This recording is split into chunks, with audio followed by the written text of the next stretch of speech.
मेरी कहानी थोड़ी सी फिल्मी है, इसलिए मुझे लगता है कि आप सभी को इसे जरूर सुनना चाहिए। उस समय मुझे नहीं पता था कि मेरी जिंदगी में क्या होने वाला है, लेकिन आगे कहानी बाकी है मेरे दोस्तों। मैं दिन भर सोता रहता, रोता रहता, परेशान होते रहता, लेकिन मैंने किसी को कुछ नहीं बताया। और एक दिन सुबह मैं घर छोड़कर चला गया। तीन ऐसी बातें जो आपकी जिंदगी में यदि आपने फॉलो कर ली तो आपको जिंदगी में सफल होने से कोई इंसान नहीं रोक सकता। नमस्कार दोस्तों, मेरा नाम है महेंद्र दोगने और आप सभी लोग मुझे एमडी मोटिवेशन के नाम से जानते हैं। मैं रहता हूं मध्य प्रदेश के सबसे छोटे डिस्ट्रिक्ट हरदा में। मेरी कहानी थोड़ी सी फिल्मी है, इसलिए मुझे लगता है कि आप सभी को इसे जरूर सुनना चाहिए। इस कहानी की शुरुआत होती है 7th क्लास से। पढ़ने में बहुत ही गधा, उल्लू का पट्टा, डफर, कुछ भी कह सकते हैं आप। ऐसा था मैं 7th में। जैसे तैसे मैं क्लास पढ़ ही रहा था कि मुझे सप्लीमेंट्री आ गई 7th क्लास में, और उस क्लास को जैसे तैसे मैंने पास किया। आगे मेरी कहानी यहीं रुकने वाली नहीं थी, कहानी की तो अभी सिर्फ शुरुआत हुई थी। मैं आगे 8th क्लास को जैसे तैसे पास करके 9th क्लास में पहुंचा, और उस समय एक्सीलेंस स्कूल की शुरुआत हुई थी। उस स्कूल का नियम था कि जो भी बच्चा यहां पर फेल होगा उसे भगा दिया जाएगा। आप जान के आश्चर्य करेंगे कि उस साल, जिस साल ये स्कूल स्टार्ट हुआ था, उस पूरे स्कूल में एक ही बच्चे को सप्लीमेंट्री आई थी, वो था मैं। और आपको उससे ज्यादा जानकर आश्चर्य होगा कि उस साल उस सप्लीमेंट्री की परीक्षा को भी मैं पास नहीं कर पाया। मैं फेल हो गया और स्कूल से मुझे निकाल दिया गया। मैं बहुत परेशान हो गया, मैं चिंतित हो गया, क्योंकि लोग मुझे परेशान करने लगे। मेरे फ्रेंड सर्कल मुझे परेशान करने लगे। जब भी मैं रोड पर जाता था वो मुझे गालियां देते थे, कहते थे अरे देखो फेलियर आ गया, ये तो फेल हो गया था। कागज के टुकड़े फाड़ फाड़ कर मुझ पर उड़ाते थे। मैं बहुत दुखी हुआ, बहुत रोया, और मैंने डिसीजन लिया कि मैं आगे पढ़ाई नहीं करूंगा। लेकिन घर वालों ने जैसे तैसे मनाया कि तुझे फिर से पढ़ना पड़ेगा। मैंने कहा नहीं पढ़ूंगा। उन्होंने कहा कि तुझे पढ़ना पड़ेगा और फिर से 9th क्लास पढ़ना पड़ेगा। ये सबसे बड़ा टेंशन था मेरे लिए, क्योंकि वही क्लास फिर से पढ़ना मेरे लिए पॉसिबल नहीं था। जैसे तैसे करके एक गवर्नमेंट स्कूल में मुझे एडमिशन मिला, ये कह के कि भैया इसको एडमिशन क्यों दे रहे हो, ये तो एक्सीलेंस स्कूल से फेल है, इसे एडमिशन दोगे तो और ही हमारी स्कूल का नाम खराब होगा। उसके बाद मुझे जैसे तैसे एडमिशन मिला। मैं स्कूल में गया और मैंने एक चीज डिसाइड की कि अब मैं जितनी भी चीजें करता हूं लाइफ में, मैं स्पोर्ट्स में बहुत अच्छा था। 1500 मीटर जो रनिंग होती है उसमें मैंने स्टेट खेला हुआ है, जो खो खो होता है उसमें मैंने स्टेट खेला हुआ है, एनसीसी में सीएसएम था, बहुत सारी दूसरी एक्टिविटी में मेरा बहुत मन लगता था, लेकिन सिर्फ एक चीज में मन नहीं लगता था, और वो थी मेरी पढ़ाई। लेकिन अब मैंने डिसाइड किया कि यदि अब पढ़ना है तो अच्छे से पढ़ना है। मैंने सारी एक्टिविटीज को खत्म कर दिया अपनी जिंदगी से, किसी भी एक्टिविटी को अपनी जिंदगी में आने नहीं दिया। और उसके बाद क्या हुआ, 9th क्लास में मैंने खूब पढ़ाई की, 10th क्लास में मैंने खूब पढ़ाई की, और मैं बना टॉपर उसी स्कूल का जहां पर मैं फेल होकर गया था। तो जहां पर मैं फेल होकर गया था वहीं से टॉपर बना। ये खबर जो है मेरे छोटे से डिस्ट्रिक्ट में हरदा में पूरी जगह फैल गई। और हुआ ये कि मैं 9th से ही इंग्लिश का मुझे बोलने का बड़ा शौक था। मैंने एक इंस्टीट्यूट ज्वाइन किया था जहां पर मैं कॉम्पिटिशन एग्जाम की तैयारी भी करने लगा था। अब उसी समय में ये हुआ था कि एक मेरी लाइफ की बहुत ही मजेदार सी घटना है जिसने शायद मेरी पूरी जिंदगी को बदल कर रख दिया। मुझे बचपन से ही गरबा करने का बड़ा शौक था, डांस करने का बड़ा शौक था, और पता नहीं क्यों ऐसा होता है, पता नहीं क्यों मैं ठीक ठाक हूं, लेकिन पता नहीं क्यों मुझे लड़कियों जैसा रहना बड़ा पसंद था। मुझे बड़े बाल रखने बहुत पसंद थे, मुझे उनकी तरह तिलक लगाना बड़ा पसंद था। तो जब भी मैं गरबा करने के लिए जाता था तो वैसे ही बाल, वैसे ही तिलक और वैसे ही कुछ कुछ चीजें पहन के जाता था। अब क्योंकि मैं छोटा था और बड़े जो भाई लोग थे उनके ग्रुप में था, मुझे सबसे आगे खड़ाया जाता था, क्योंकि मेरी एंट्री शानदार होती थी, कुछ अलग सी हरकतें करता था मैं। जब मेरी एंट्री हुई, वैसे मेरे पिताजी एक मैकेनिक है, हमारी शॉप है, और वैसे वो कहीं नहीं जाते हमारा प्रोग्राम देखने, कुछ भी देखने नहीं जाते, लेकिन कहते हैं ना किस्मत में जो लिखा है वो होके रहता है। वो उस दिन गरबा देखने के लिए आए। मेरी एंट्री हुई, लोग आसपास में खड़े थे उनके। जैसी मेरी एंट्री हुई, मेरे लहराते हुए बाल मुझे बड़े अच्छे लग रहे थे, लेकिन हुआ क्या, लोगों ने कहना शुरू कर दिया कि ये कौन पागल लड़का है, ये कैसा लड़का है जो लड़कियों की तरह रह रहा है। उसके बाद मेरे पिताजी से ये सुनते नहीं बना, वो वहां से घर चले गए। उन्होंने मुझे उस दिन कुछ नहीं कहा, लेकिन अगले दिन मेरे पिताजी मेरे अंकल के साथ बैठे हुए थे। अंकल ने मुझे बुलाया, कहा बेटा इधर आओ, ये क्या कर रहे हो, ये क्या हालत बना रखी है, लोग कह रहे हैं कि तुम लड़की जैसे दिखते हो। कल तुम्हारे पिताजी को ये कहने में शर्म आ गई कि तुम उनके बेटे हो, वो ये भी नहीं कह पाए। मुझे इस बात ने बड़ा दुखी किया। उस समय मुझे नहीं पता था कि मेरी जिंदगी में क्या होने वाला है, लेकिन आगे कहानी बाकी है मेरे दोस्तों। मैं बताता हूं कि उसके बाद क्या हुआ उसी ग्राउंड पर। उसके बाद मैंने 9th क्लास जैसे तैसे निकालना शुरू किया। 10th क्लास में मैंने टॉप किया, कॉम्पिटिशन एग्जाम की तैयारी करने लगा, ब्रिलियंट स्टूडेंट बन गया। उसके बाद मेरा सिलेक्शन हुआ 12th क्लास में स्टेट बैंक ऑफ इंडिया में। लेकिन लेकिन कहते हैं ना, डेस्टिनी में कुछ और ही लिखा था। उस सिलेक्शन को मैंने एक्सेप्ट नहीं किया। उसके बाद मैंने उस सिलेक्शन को छोड़ दिया। मैं स्टेट बैंक ऑफ इंडिया का जो क्लर्क का मेरा सिलेक्शन हुआ था उसे ज्वाइन नहीं किया, उस सिलेक्शन को मैंने नहीं लिया। लेकिन उसके बाद कहते हैं ना, डेस्टिनी में यदि कुछ और लिखा हो तो फिर वो हो के रहता है। जहां मैं 4 साल से पढ़ रहा था, जहां मैंने सिलेक्शन लिया, उस इंस्टीट्यूट में एक क्लास होने वाली थी जो कि मोटिवेशनल क्लास होने वाली थी। हमारे गुरु हमें सिखाने वाले थे कि मोटिवेशनल स्पीकर कैसे बना जाए, जिंदगी में लीडरशिप कैसे डेवलप की जाए, आगे कैसे बढ़ा जाए। और ये सब सीखने के लिए मैं बहुत ही उत्साहित था। मैं बहुत ही उत्साहित था, एक्साइटेड था कि बस अब तो ये मैं सीखने वाला हूं। क्लास होने वाली थी शाम को 6 बजे। 10 बच्चे इकट्ठे होने वाले थे क्योंकि वो टॉप स्टूडेंट्स थे। उनको बुलाया गया, हम वहां पर बैठे हुए थे और उसी वक्त एक जो घटना हुई उसने मेरी पूरी जिंदगी फिर से बदल कर रख दी। मेरे गुरु आए और उन्होंने आते ही सबसे पहले यह कहा कि महेंद्र, तुम यहां से नीचे चले जाओ, तुम्हारे बस की ये बात नहीं है। यहां पर जितनी भी बातें होने वाली है वो बहुत ऊंचे लेवल की होने वाली है, बड़े लेवल की होने वाली है। ये बातें तुम्हारे बस की नहीं है।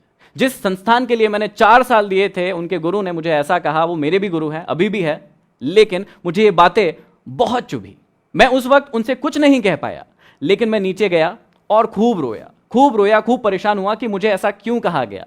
उस वक्त ये बात नहीं पता थी कि ये मुझे क्यों कहा गया, लेकिन आज समझ में आता है कि ईश्वर ने सब कुछ तय करके रखा था, इसलिए वो घटना उस दिन हुई थी। उस दिन के बाद मैंने उस संस्थान को छोड़ दिया। मैं आज तक वहां नहीं गया। मैं अपने घर गया, 3-4 दिन घर पर रुका और बहुत रोया गाया, परेशान हुआ। घर वालों को भी चिंता हुई कि इसके साथ ये क्या हुआ है। जो व्यक्ति एक भी दिन ऐसा नहीं हो कि इंस्टीट्यूट नहीं जाए, वो 4 दिन हो गए इंस्टीट्यूट क्यों नहीं जा रहा है। मैं दिन भर सोता रहता, रोता रहता, परेशान होते रहता, लेकिन मैंने किसी को कुछ नहीं बताया। और एक दिन सुबह मैं घर छोड़कर चला गया मैं घर छोड़कर, और उसके बाद 1 साल तक अपने घर से बाहर रहा।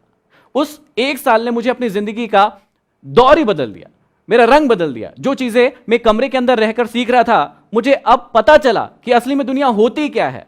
मैं रात भर काम करने लगा, कॉल सेंटर्स में काम करने लगा, दिन भर गैरेज। मेरे पिताजी मैकेनिक थे, तो बचपन से ही मुझे गाड़ियों का काम करना आता था। पैसे कमाने के लिए मैं दिन भर गैरेज पर काम करने लगा। इसका रिजल्ट ये हुआ कि 1 साल में मैं इतना वीक हो गया, इतना कमजोर हो गया कि बस मरने जैसी हालत हो गई। मैंने सोचा मरने से अच्छा है कि घर वापस चला जाए। मैं घर वापस आया। घर वाले खुश हुए कि चलो लड़का वापस आ गया। उसके बाद उन्होंने पूछा कि अब क्या करोगे। मैंने कहा कि पिताजी का गैरेज ज्वाइन करूंगा। उन्होंने कहा ठीक है। 2.5 साल मैं अपने पिताजी के साथ अपने गैरेज पर काम करता रहा, लेकिन अब मुझे पता था कि आगे मुझे क्या करना है। मैं किताबें भी पढ़ता था। मैं उसी दौरान किताबें पढ़ता था, मोटिवेशनल किताबें पढ़ता था, सेल्फ हेल्प बुक्स पढ़ता था। लोग कहते थे कि पागल है तो तूने स्टेट बैंक ऑफ इंडिया की नौकरी छोड़ दी, अब देख तेरी जिंदगी किस हालत में है। इससे अच्छा तो तू नौकरी कर लेता। लेकिन मैं मुस्कुराता था क्योंकि मुझे अब पता था कि मुझे अपनी जिंदगी में क्या करना है। उसके बाद मेरी जिंदगी बदली। 2.5 साल के बाद फिर वही हुआ जो हमेशा एक इंसान के साथ होना चाहिए या होता है। मेरे पिताजी के साथ किसी छोटी सी बात पर बहस नहीं होना था, लेकिन हो गई क्योंकि डेस्टिनी में लिखा था।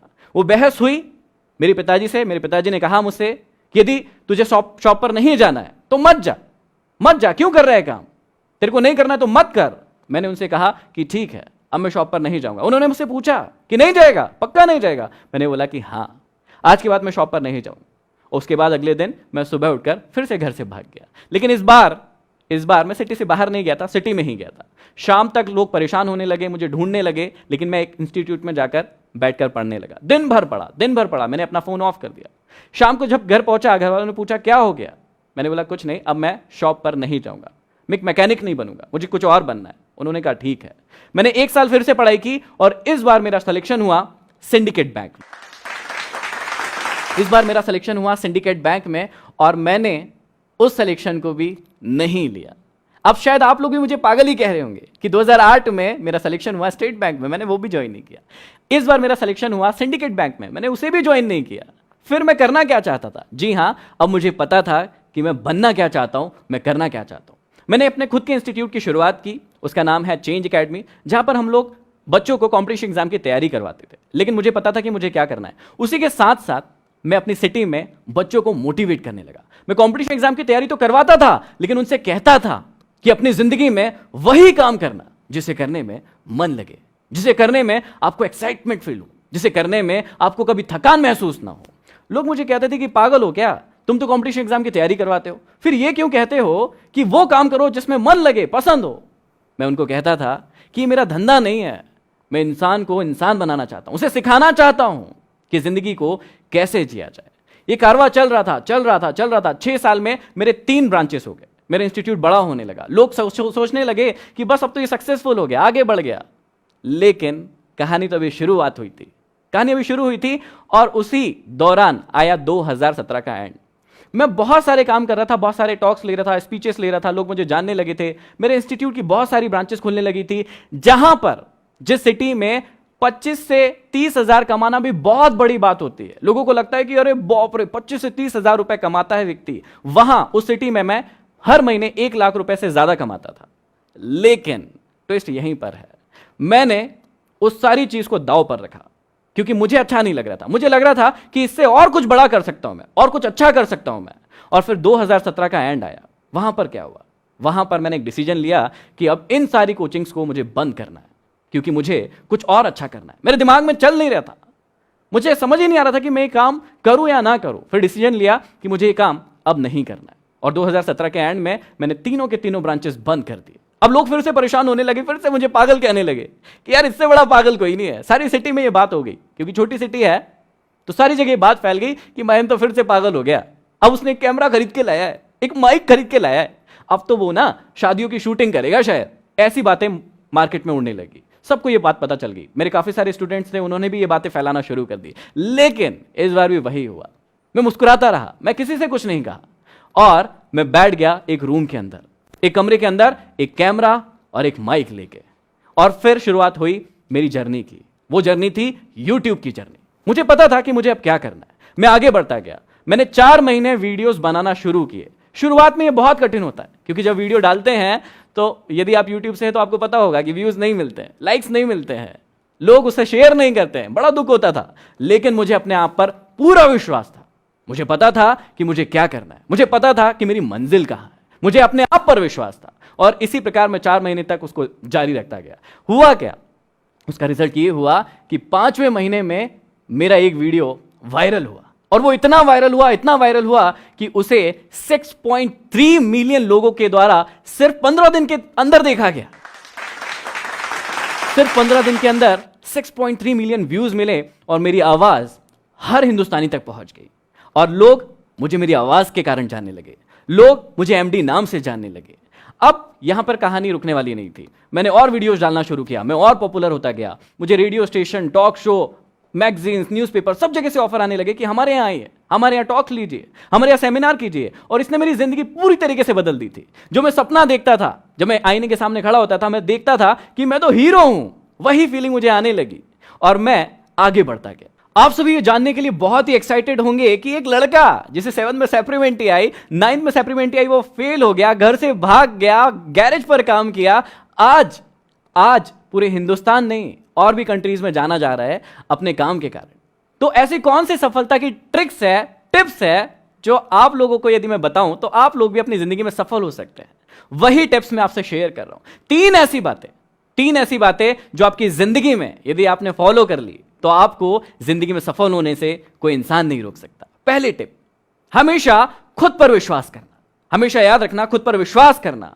क्योंकि कई बार जिंदगी में ऐसा होता है कि जब हम काम करना शुरू करते हैं, फेल होते हैं, गिर जाते हैं, लेकिन कई लोग वहीं पर पड़े रहते हैं, अपनी जिंदगी में सोचते हैं कि मैं आगे नहीं बढ़ सकता, मैं कुछ नहीं कर सकता। मैं आपको समझाना चाहता हूं, मैं आपको बताना चाहता हूं कि जिंदगी में किसी पर विश्वास करे ना करे, लेकिन सबसे पहले खुद पर विश्वास करें। दूसरी टिप्स जो मैं आपको देना चाहता हूं बहुत ही इंपॉर्टेंट है, अपने आप को कभी भी सस्ते में मत बिकने दीजिए। कई बार ऐसा होता है कि हम अपनी जिंदगी में जब एम बनाने के लिए बैठते हैं तो छोटे छोटे से एम बना लेते हैं, सोचते हैं कि ये भी हम कर पाएंगे या नहीं, खुद पर विश्वास नहीं होता है। दोस्तों, मैं आपको समझाना चाहता हूं कि अपने आप को और अपने सपनों को कभी भी लिमिटेड मत कीजिए, उन्हें बड़ा बनाइए और अपने आप को कभी भी सस्ते में मत बिकने दीजिए। और तीसरी और सबसे इंपॉर्टेंट चीज, हमेशा याद रखना, बड़ा नौकर बनने से अच्छा है छोटा मालिक बन जाना। हमेशा खुश रहोगे।